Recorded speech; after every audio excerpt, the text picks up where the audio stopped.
Bem-vinda de volta ao NewsX World. Eu sou Pia e você está assistindo ao Focal Length, onde trazemos um resumo sobre temas do mundo todo. Agora, Israel está mobilizando mais tropas para seu maior avanço até agora em Gaza City, enquanto aumentam os alertas sobre combates urbanos e o custo humanitário está crescendo. Com quase 1 milhão de deslocados, agências humanitárias alertam para risco de fome e acusam Israel de punição coletiva. Além disso, protestos em massa de famílias de reféns e cidadãos estão pressionando a política do governo. Ao expandir assentamentos na Cisjordânia, Israel enfrenta críticas internacionais crescentes e isolamento diplomático. Agora está conosco Eylon Levy, ex-porta-voz do governo israelense, que foi o porta-voz durante o terrível ataque terrorista de 7 de outubro e chefe do escritório de porta-voz dos cidadãos israelenses. Ele é apresentador do podcast Estado de uma Nação e já atuou como assessor de mídia internacional do presidente Yitzhak Herzog. Hoje, ele discute o avanço militar de Israel em Gaza, a crise humanitária, a pressão de um grande protesto interno e os desafios do aumento das críticas internacionais em meio à expansão dos assentamentos. Obrigada por se juntar a nós, Eylon Levy. Minha primeira pergunta para você é que Israel mobilizou 130 mil soldados para seu maior avanço em Gaza, onde há alertas de um combate urbano prolongado. Por que uma operação tão grande em Gaza foi considerada necessária, apesar dos riscos de uma longa guerra urbana? Quase 2 anos após o Hamas iniciar a guerra com o massacre de 7 de outubro, o regime em Gaza ainda se recusa a libertar todos os reféns, abrir mão do poder e se desarmar, como o mundo exige. Israel quer encerrar essa guerra. Não desejamos um conflito sem fim, queremos que termine. E essa guerra só pode acabar quando o Hamas for removido do poder e devolver todos os reféns. Senão, ficaremos presos num ciclo sem fim de violência. Então Israel está dizendo ao Hamas agora: vocês devem aceitar as exigências de todo o mundo. Libertem os reféns, abandonem o poder, entreguem as armas e deixem todos seguirem. E se vocês não fizerem isso voluntariamente, então Israel vai capturar o último reduto do Hamas, a cidade de Gaza, fazendo tudo o que puder para minimizar o dano aos civis e remover esse regime terrorista do poder, forçando-o a libertar esses reféns e devolvê-los às suas famílias. Certo, uma rápida continuação. Quase 1 milhão de palestinos estão sendo deslocados e já foram relatadas muitas faltas de comida, água e remédios também. Como Israel justifica sua campanha, especialmente quando o custo humanitário em Gaza está piorando a cada dia? Israel acredita que, se o regime do Hamas não acabar, outra guerra será apenas questão de tempo. Isso porque o Hamas é um regime jihadista que prometeu destruir Israel. Se a guerra acabar com o Hamas no poder, mantendo reféns e escondido em túneis, ele vai se preparar para outro conflito e massacre como o de 7 de outubro. Veremos isso se repetir com invasões e tentativas de sequestro em casas. A questão agora é: como tirar o Hamas do poder? E ninguém duvida que o impacto sobre os civis em Gaza tem sido muito grave. Por isso Israel pede que eles saiam do caminho do perigo. Diz aos civis: o Hamas luta em uma rede de túneis sob seus pés. O Hamas cavou 500 quilômetros de túneis sob Gaza, em escolas, casas, mesquitas e hospitais. E nós não queremos que vocês se machuquem. Não queremos que os terroristas usem vocês como escudos humanos, como sacrifícios humanos. Por favor, mudem-se para áreas sem controle do Hamas, onde possam receber ajuda humanitária, hospitais de campanha e ter suas necessidades atendidas. E então Israel poderá lutar contra o Hamas sem civis no caminho. E eu acho que todos os líderes ao redor do mundo que realmente se importam com a situação humanitária em Gaza deveriam trabalhar com Israel para garantir que os civis possam chegar a um lugar seguro e não mantê-los presos em redutos do Hamas, onde terroristas tentam se esconder atrás deles. Enquanto isso, agências humanitárias alertam sobre fome e acusam Israel de punição coletiva, pois a infraestrutura colapsa. Como você responderia às alegações de que Israel está punindo coletivamente os civis em Gaza? Estamos vendo uma campanha política maliciosa para pressionar Israel a encerrar a guerra com o Hamas ainda no poder. Vamos olhar os fatos. Desde maio, Israel permitiu a entrada de mais de 9.000 caminhões de ajuda em Gaza. Desde o início da guerra, quase 2 milhões de toneladas de ajuda. Nunca houve caso de um país facilitar tanta entrada de suprimentos em área inimiga, mesmo sabendo que o inimigo desvia, taxa e mantém reféns. É isso que Israel faz para tentar manter civis palestinos seguros. Na verdade, ontem mesmo, o governo israelense aprovou 500 milhões de dólares do dinheiro dos contribuintes israelenses para alimentar o povo em Gaza, porque esta é uma guerra contra o Hamas, não contra o povo de Gaza. Mas sim, há fome em Gaza. Há uma crise de fome em Gaza porque o governo do Hamas em Gaza tem desviado a ajuda para seus próprios combatentes e para seu próprio povo. E porque houve um colapso catastrófico no sistema de distribuição de ajuda da Organização das Nações Unidas. De acordo com os próprios dados da Organização das Nações Unidas, e você pode acessar o site da Organização das Nações Unidas para verificar isso, quase 90% dos caminhões de ajuda estão sendo desviados ao longo do caminho. Eles não estão chegando aos seus armazéns.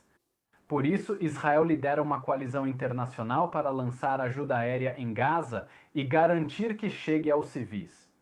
Por isso, Israel colabora com a Fundação Humanitária de Gaza, iniciativa americana, para entregar ajuda direta aos necessitados e impedir que o Hamas a roube. E qualquer pessoa que realmente se preocupa com a situação humanitária em Gaza precisa ajudar Israel a fazer exatamente isso. Levar comida para as pessoas que precisam e garantir que o regime do Hamas não possa roubá-la para continuar financiando sua máquina de guerra e prolongando uma guerra que já deveria ter terminado há muito tempo. Certo, falamos sobre muita pressão, muitas críticas vindas de fora de Israel, mas, falando internamente também, grandes protestos estão se espalhando por Tel Aviv, Haifa e Jerusalém, envolvendo famílias de reféns, reservistas e cidadãos que estão bastante frustrados com a guerra. Quanta pressão esses protestos, em particular, exercem sobre a política de guerra e a tomada de decisões do governo? De fato, vimos alguns protestos muito inspiradores em Israel. Centenas de milhares de pessoas indo às ruas em um ato de solidariedade com as famílias dos reféns. É uma demonstração incrível de como os israelenses se importam entre si. Um valor central do ethos israelense é não deixar ninguém para trás e cuidar de todos. E é por isso que as pessoas estão indo às ruas para exigir que um acordo seja feito. Mas, você sabe, enquanto Israel está agora analisando a oferta que o Hamas fez nas negociações de resgate, a pressão internacional precisa estar sobre o Hamas para aceitar um cessar-fogo que acabe completamente com a guerra. As famílias dos reféns não querem um acordo parcial que congele a guerra e liberte apenas metade dos reféns. Eles querem todos os reféns de volta. Mas o Hamas não quer libertar todos os reféns porque o Hamas vê os reféns como um seguro para continuar governando em Gaza. Mesmo com o mundo pedindo que o Hamas entregue o poder e as armas, o grupo ainda mantém os reféns. 20 deles ainda estão vivos, sendo mantidos em fome, torturados em túneis sob Gaza, torturando suas famílias para tentar mantê-los como seguro para sobreviver à guerra que começou. Precisamos que o mundo pressione o Hamas e seus apoiadores, Catar, Turquia e Irã. Eles devem libertar os reféns imediatamente e sem condições.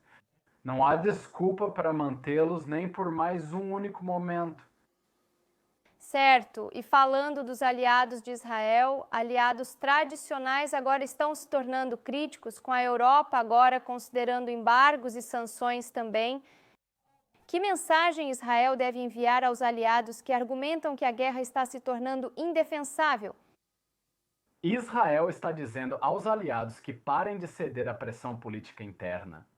Nós vimos enormes protestos internos no Ocidente, desobediência civil, protestos e manifestações em massa nas ruas, inclusive de uma população muçulmana grande e crescente. E os líderes ocidentais cederam.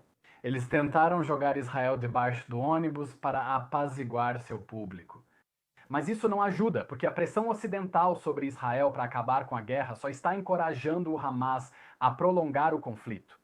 Veja o que aconteceu há apenas 2 semanas. As negociações de cessar-fogo desmoronaram no mesmo dia em que o presidente Macron disse que reconheceria um Estado palestino, o que recompensa o Hamas pelo massacre de 7 de outubro, o que incentiva mais atrocidades bárbaras, como as que 7 de outubro, porque está dizendo que o terrorismo funciona. Israel está muito decepcionado com seus aliados. Sabe que, se Deus me livre, algum dia eles sofressem uma invasão tão horrível como a de 7 de outubro, não permitiriam que um regime jihadista continuasse governando em suas fronteiras. Israel certamente não minaria os esforços deles para recuperar reféns, não sabotaria essas negociações de cessar-fogo. E os países ocidentais precisam se unir a Israel e pressionar o Hamas, a organização jihadista que começou essa guerra e se recusa a encerrá-la, a libertar todos os reféns, depor as armas e permitir que todo o Oriente Médio siga em direção a um futuro de paz. Certo, minha última e final pergunta.